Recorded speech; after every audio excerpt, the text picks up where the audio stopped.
Good evening friends. आज हम पढ़ेंगे बहुत ही most and important tense past perfect tense का पहला पार्ट और जानेंगे इसकी पहचान। और आज हम इसमें अफर्मेटिव सेंटेंस पढ़ेंगे जो कि इसमें सिंगल सेंटेंस होता है और डबल सेंटेंस होता है। So let's start. आइडेंटिफिकेशन क्या होती है इसकी? हिंदी वाक्यों के अंत में चुका था, चुकी थी, चुके थे शब्द आते हैं। हेल्पिंग वर्ब इसमें एक ही आती है, हैड। चाहे आपका सब्जेक्ट एक वचन है, चाहे आपका सब्जेक्ट बहुवचन यानी कि सिंगुलर है या प्लूरल है। बहुत सब्जेक्ट है, one helping verb had. Main verb मुख्य क्रिया क्या है इसकी? V3, क्रिया का तीसरा रूप। यदि एक वाक्य हो तो वाक्य रचना किस प्रकार होगी? यदि एक ही सेंटेंस हो तो वाक्य रचना किस प्रकार होगी? सबसे पहले सब्जेक्ट, उसके बाद हेड, V3 ऑब्जेक्ट और ETC।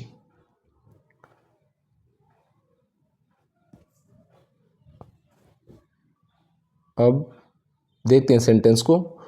वह खाना खा चुका था, सिंगल सेंटेंस है। ही हैड ईटन फूड्स, साधारण सा बन जाएगा, he had eaten food. Subject क्या है हमारा? He had eaten food, he had eaten food. ये हुआ सिंगल सेंटेंस। यदि वाक्य में, अब ये जो सेंटेंस है ये है यदि वाक्य में दो सेंटेंस हो। कितने सेंटेंस हो? दो सेंटेंस हो और वाक्य के बीच में या पहले आ जाए या पूर्व शब्द आ जाए तो इसकी वाक्य रचना क्या होगी? यानी कि डबल सेंटेंस आ जाए तो वाक्य रचना क्या होगी? सबसे पहले सब्जेक्ट, फिर helping verb had, main verb V3 object और बिफोर। पहले की इंग्लिश क्या होती है? बिफोर। बिफोर के एक सेंटेंस इधर होता है, एक सेंटेंस इधर होता है। इधर वाला जो सेंटेंस होता है उसमें पास्ट इंडेफिनेट लगता है और इधर लेफ्ट साइड जो होता है उसमें पास्ट परफेक्ट टेंस का फॉर्मूला लगता है। और बिफोर कहाँ आता है? बीच में, जो किसकी इंग्लिश बनती है? पहले की। अब इसको बनाते कैसे हैं? इसको बनाने का बहुत सिंपल तरीका है। जो कार्य आपका पहले हो रहा है उसकी अंग्रेजी पहले बनेगी। फॉर एग्जाम्पल, डॉक्टर के आने से पहले रोगी मर चुका था। अब कौन सा कार्य पहले हो रहा है? डॉक्टर आया नहीं, उससे पहले क्या हो गया है? रोगी मर चुका है। तो किस सेंटेंस की इंग्लिश बनेगी? रोगी मर चुका है। The patient had died before the doctor केम। रोगी मर चुका है, the patient had died, the patient had died. इसमें कौन सा सेंटेंस लगेगा? वो फॉर्मूला लगेगा ये वाला, सब्जेक्ट वर्ब, सॉरी ये नहीं लगेगा, इधर वाला लगेगा। यानी कि पास्ट परफेक्ट टेंस का फॉर्मूला इसमें लगेगा।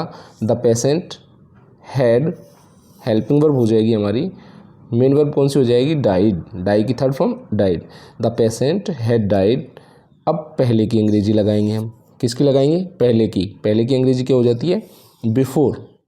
अब इधर से चलेंगे, डॉक्टर आने से, डॉक्टर केम। तो पहले काम कौन सा हुआ? रोगी मरा। तो हमने पहले अंग्रेजी किसकी बनाई? रोगी मरने की, यानी कि इधर वाले पार्ट की। The patient had died before, doctor आने से, द डॉक्टर केम। तो हमारा कंप्लीट सेंटेंस बना, the patient had died before the doctor केम। अब इसमें जो आपको याद रखनी है वो ये बात है कि जो कार्य पहले हो रहा है उसकी अंग्रेजी पहले बनाएंगे और उसमें लगेगा past perfect tense, had plus V3। जो कार्य बाद में होगा उसमें लगेगा past indefinite, subject plus verb की सेकंड फॉर्म। ये कौन सी है? वर्ब की सेकंड फॉर्म। इधर क्या है? Had plus V3। तो ये चीज़ आपको याद रखनी है। नेक्स्ट सेकंड एग्जाम चलते हैं। अब दूसरा है, मेरे स्टेशन पहुंचने से पहले गाड़ी जा चुकी थी। तो पहले काम कौन सा हो रहा है? पहले कार्य कौन सा हो रहा है? गाड़ी का जाना। कौन सा सेंटेंस पहले हो रहा है? गाड़ी का जाना। तो ये इसकी अंग्रेजी पहले बनेगी और इसमें कौन सा लगेगा, past perfect, had plus V3। The train had departed, gone भी लिख सकते हैं लेकिन ट्रेन के लिए departed. The train had departed, पहले की अंग्रेजी बिफोर, मेरे स्टेशन पहुंचने से, आई रीच द स्टेशन। तो इसमें कौन सा लगा, पास्ट सिंपल, इसमें कौन सा लगा, पास्ट परफेक्ट। क्या सेंटेंस बना, the train had departed before I reach the station. अब ये तो हुआ पहले वाला। यदि आपके सेंटेंस में बाद शब्द आ जाए, दोनों सेंटेंस के बीच में क्या आ जाए, बाद यानी कि आफ्टर, तो कैसे इंग्लिश बनाएंगे, इसका फॉर्मूला क्या है, सब्जेक्ट। अब इसका ये अपोजिट हो जाएगा, इधर क्या हो जाएगा, यानी कि पहले फॉर्मूला देखते हैं, सब्जेक्ट वर्ब की सेकंड फॉर्म ऑब्जेक्ट, और बीच में क्या आ जाएगा, after subject had V3 object और ETC। अब जैसे पहले वाले में इधर पास्ट इंडेफिनिट था, इसमें पास्ट इंडेफिनिट इधर होगा अकॉर्डिंग फॉर्मूला, और इसमें पास्ट परफेक्ट इधर होगा और आफ्टर बीच में। फॉर एग्जाम्पल, तुम्हारे जाने के बाद माताजी ने खाना खाया, उसमें तो पहले शब्द आया था, पहले कार्य हो रहा था, उसकी हमने पहले अंग्रेजी बनाई है। इसमें बाद में जो कार्य हो रहा है उसकी पहले अंग्रेजी बनाएंगे। तुम्हारे जाने के बाद माताजी ने क्या पकाया, सॉरी, तुम्हारे जाने के बाद माताजी ने खाना पकाया, क्या लिखेंगे, खाना। तुम्हारे जाने के बाद माताजी ने खाना पकाया, तो इधर क्या हो जाएगा, वर्ब की सेकंड फॉर्म, इधर क्या हो जाएगा, हैड प्लस V3।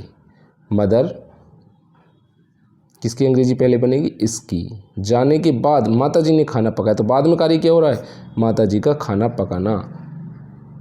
ये चले गए, उसके बाद क्या पकाया, खाना, तो बाद में कार्य कौन सा हुआ है, खाना बनाना।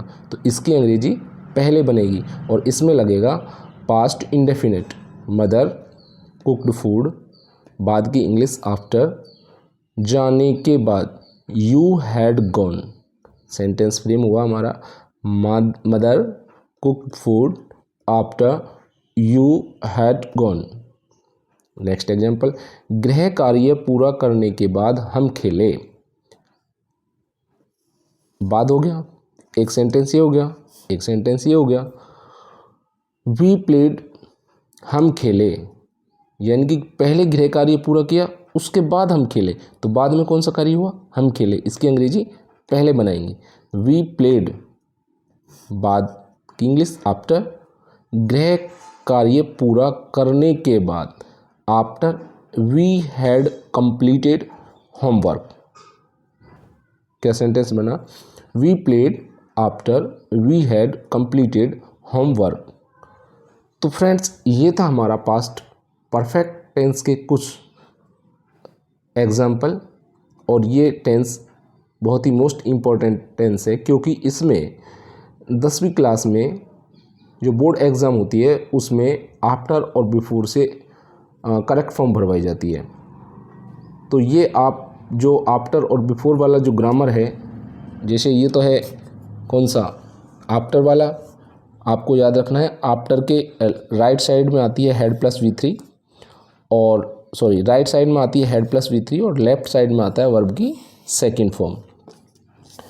और बिफोर वाले में, बिफोर वाला जो ग्रामर है उसमें पहले वाले में ये बिफोर रहा, इसके इधर वाले में आता है हेड प्लस V3 और इधर आता है वर्ब की सेकंड फॉर्म। तो आपको ये दोनों ग्रामर याद रखने।